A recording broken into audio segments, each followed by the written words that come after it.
Earlier this week, we asked the question, John Boehner, worst speaker ever? After the implosion on the House floor today, I think we can remove the question mark. Here's what happened. Today, most people, including John Boehner and his leadership team, expected that the House would pass the bipartisan farm bill. And then, to the sound of stunned silence in the chamber, John Boehner lost the vote. Correction, John Boehner got killed on the vote. The final vote was 195 to 234. 62 Republicans, 62, voted against the bill. 62 Republicans voted against John Boehner.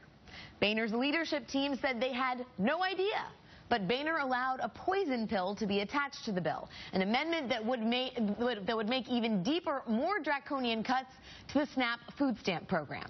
It was an amendment Democrats said was a deal breaker.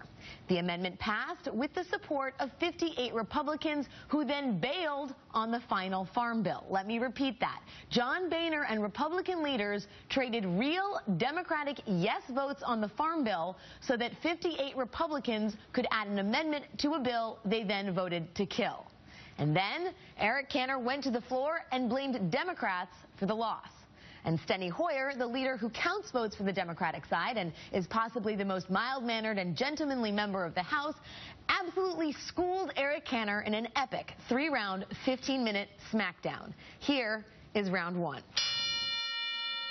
If the gentleman witnesses what just happened on the floor, there seems to be a decision by the part of his leadership, perhaps himself, to say, hey, we're not going to go along with bipartisan work and success, and maybe we're just going to make this a partisan issue. Very frankly, I wasn't going to mention what happened on the floor today, but the gentleman has brought it up.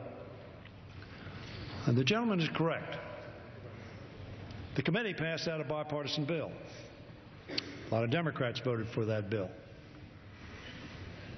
The problem, of course, is that 62 Republicans voted against the bill as it was amended. It's a draconian amendment that would hurt the poorest citizens in our country very badly. In round two, Cantor claimed that Republicans are all about the social safety net. Hoyer responded by returning to both history and reality. There was never an intention at all for our side to say we want to take away the safety net of the food stamp program. What we saw today was a Democratic leadership in the House that was insistent to undo years and years of bipartisan work on an issue like a farm bill and decide to make it a partisan issue. Don't blame Democrats for the loss today. You didn't bring up the farm bill when it was reported out in a bipartisan basis last year. You didn't even bring it to the floor because your party couldn't come together supporting their chairman's bill. Let's bring that bill back to the floor and have a vote on it. That was reported out on a bipartisan basis. I think it would pass. Maybe not because of your votes. That's been your problem all along. Don't blame Democrats for the loss of that bill. We produced 218 votes for almost everything we put on this floor. Yeah, you pushed my button. And in round three, a bloodied Eric Cantor stalked back into his corner of the ring while Steny Hoyer reminded America that the Republican Party is adrift. TKO. I think that the minority has been a disappointing player today, saying, as the minority leadership did today, you disagree with us on that program, we're out of here. The majority leader continues to want to blame the Democrats for his inability and the Republicans' inability to give a majority vote to their own bill.